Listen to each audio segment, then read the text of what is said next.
Hey friends, Peggy Hall back streaming with you live. It is such an honor to be here with you every week. I am doing my Living Swell programs Monday at 2 p.m. Pacific, and that is no, I'm sorry, that's 11 a.m. Pacific, 2 p.m. Eastern. And I love to connect with you here because my goal is to add positive value to your life and to my own. So, the topics that I share with you here are things that I have been dealing with. And I don't like to use the word struggle, but these are things that I have been going through in my life. And I want you to think about something in your life, something about your personality, your behavior, your character, that you over the years, or maybe even recently, you've thought, I really would like to change this. Maybe somebody has been telling you, you really ought to change this aspect of your personality or your behavior or your character. So I would like you to think about something that comes to mind in terms of, oh, if I could change something about myself, this is what it would be. I want you to hold that image in your mind for a moment. And I want to tell you the good news. You may not have to change that aspect of who you are after all. I want to give you three insights that I have come across that have occurred to me over the last several months, because there is an aspect of my personality that I thought I wanted to change. And then I will share with you my thinking process in hopes that this will be of value to you. And if you like, you can let me know in a comment, what is that aspect of your personality or your behavior or your character that you feel that you would like to change? So for me, the thing that comes up is perfectionism. I have this streak of perfectionism, and let me define for you what that looks like to me. So, being a perfectionist means, for example, that when I am making my videos, and if there is something that somebody doesn't quite seem to understand, I take it upon myself to explain it again and again and again and again, because I feel that I have not perfectly explained my view or the information or the facts or the evidence or the proof of whatever it is that I'm teaching. So that perfectionist trait has been with me, my entire life. And I remember when I would be teaching exercise classes or English or whatever it was, I could not let that concept or structure or whatever it was that I was teaching on, I couldn't let it go until everybody got it perfectly. And again, that's just something that's in I don't know why my background is kind of changing on me here, but that's just something that is in my personality. When I was teaching English, for example, and I would have beginning students that would say things like, my son live in California. And I'd be, no, my son lives in California. When you say he or she, you have to add an S to the verb. Of course, now I guess you don't have to say my son or he or she. But the point being, I would go over that grammar point again and again, and I would keep drilling the students on it until they got it perfectly. Now, I understand that that is one of my aspects of my character, of my personality, of my makeup, of my nature, however you want to describe it. And it's something that people have told me over the years, Peggy, you really need to let that go. Even on my channel, The Healthy American, where I've been speaking out about certain issues, and people come along to that channel, at all different stages. There are some people that have been with me from the very beginning. There are others that just started listening to me. So I feel that I need to explain again certain concepts or perspectives when I believe that people haven't understood them carefully. So that's just one aspect of being a perfectionist. That also can lead me to staying up really late at night because I don't like to go to bed until I've, read through my emails, or other types of behavior where I feel really compelled to do something perfectly. Now, I don't do things perfectly. It's not possible because I'm just a human being, and I make mistakes and I say things incorrectly, and there are many examples of when I'm not doing something perfectly. So I understand that that is not something that can be attained. Nonetheless, it's that perfectionist streak that drives me to do certain things, maybe redo certain things if I'm not happy with my own standard.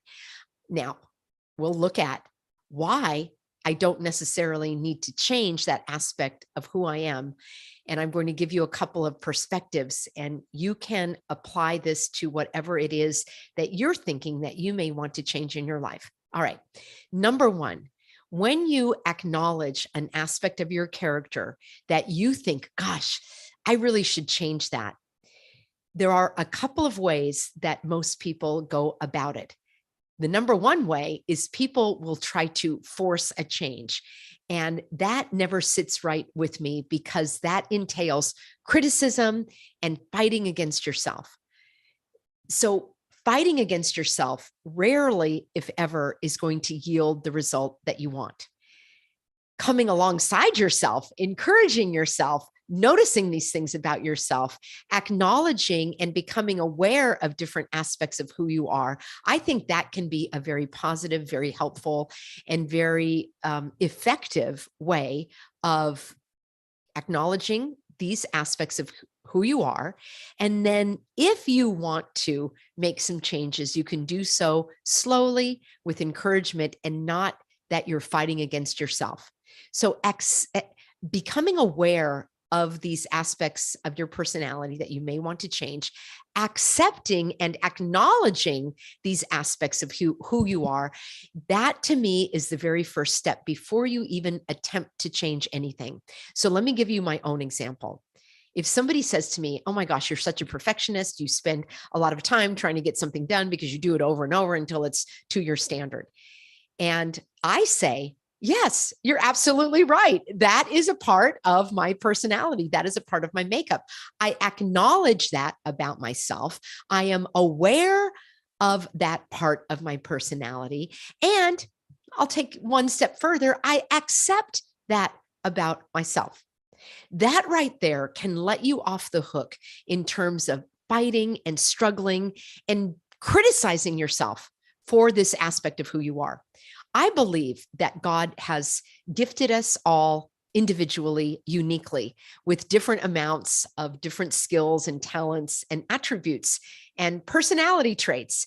And if God sees fit that he has imbued me with this desire to have a very high standard for myself, then I'm not going to question it. Now, I am also aware. So that's part one. Part one is just acknowledging it and accepting it and really like allowing for it. Okay, I know that about me. So if I know that about me, I'm going to give myself more time, because if the perfectionism is causing me to take more time on a project or throughout my day, I will acknowledge that. I will make do for that. I will make allowances for that.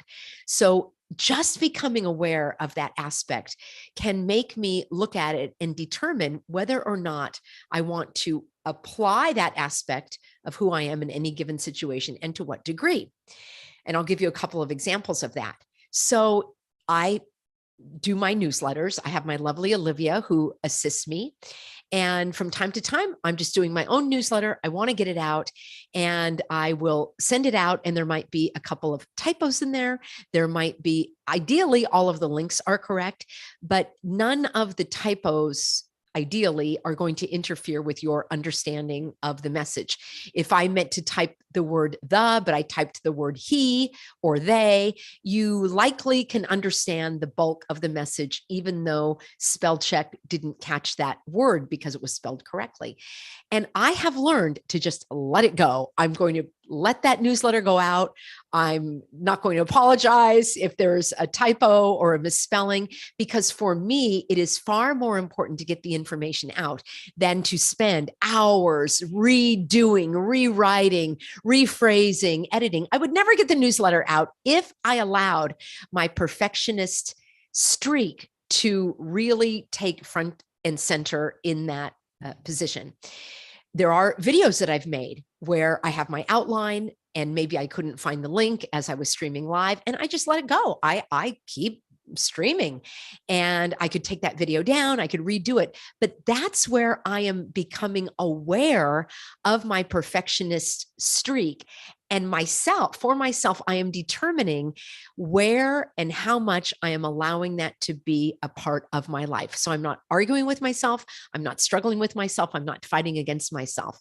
And another insight, so that was the second insight, right? Insight number one is just acknowledging this aspect of who I am and allowing for it, really kind of sort of embracing it, if you will. Number two is I am aware of when that streak comes out and where I allow it to be and where I can rein it in a little bit. So that's great. And then number three, and I think this is really important for me when it comes to perfectionism, is to dial down my expectations of others. Because what happens for me, having these very high standards, is I expect everyone else to have these very high standards.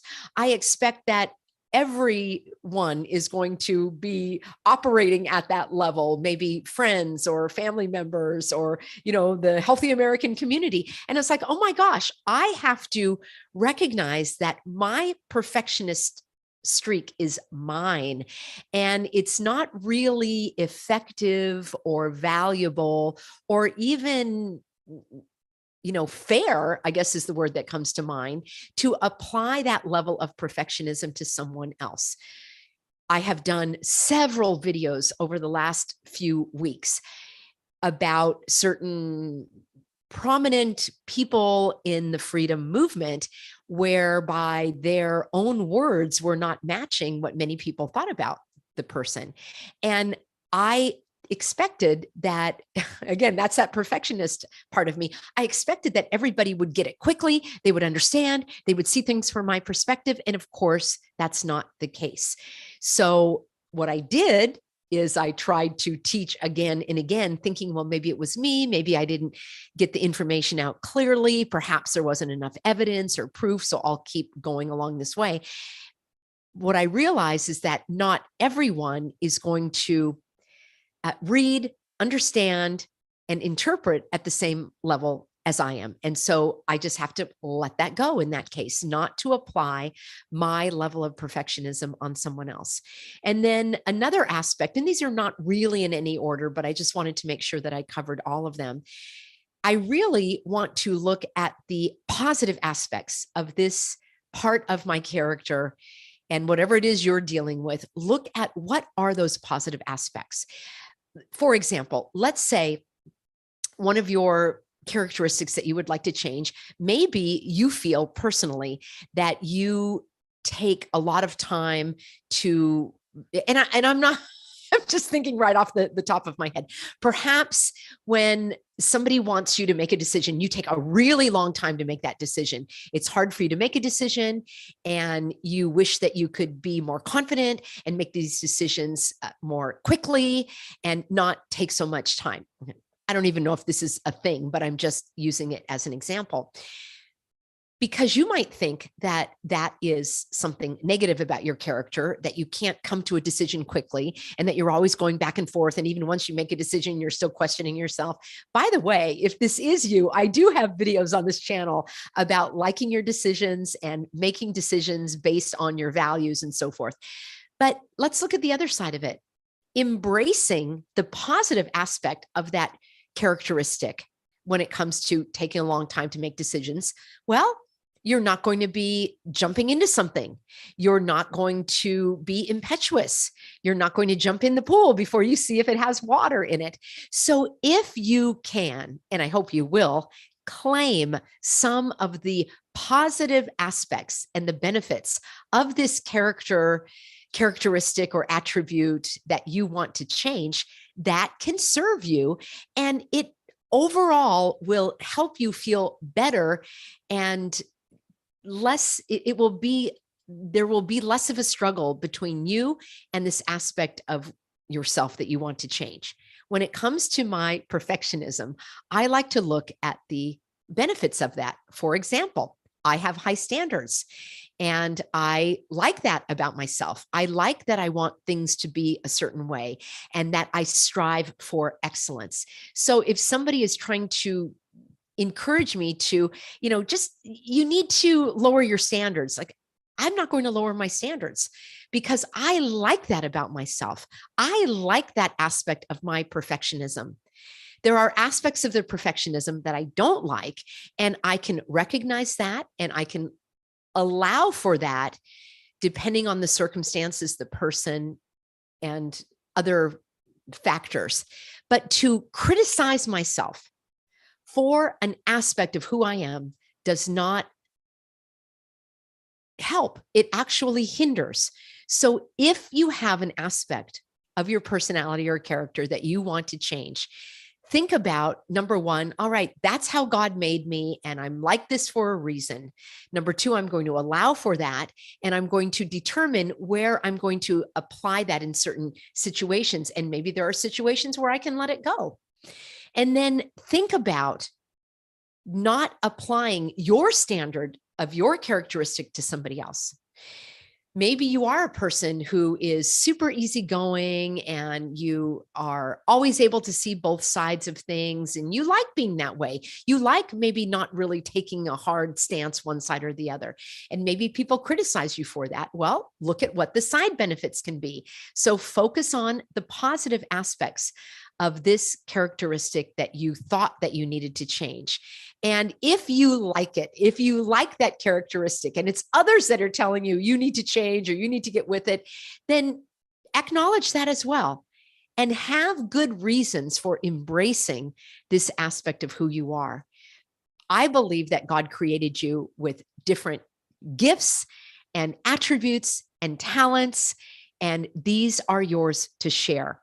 The final comment that I'm going to make is be aware of when this characteristic might be impeding your life, your projects, your relationships. So in the case of perfectionism, if I am striving to, get everything done in a certain way before I go to bed at night, that's nearly impossible to do. So that would be an example where my streak of perfectionism would impede my living my daily life. Is it impeding your relationships? That is something that you could look at. But if you yourself like to have all of your clothes color coordinated in your closet and they're all lined up, and that brings you joy, that brings me joy, then go for it. It's not harming anyone. There's nothing wrong with it, because for me, I like to see everything in balance. That's my perfectionist streak.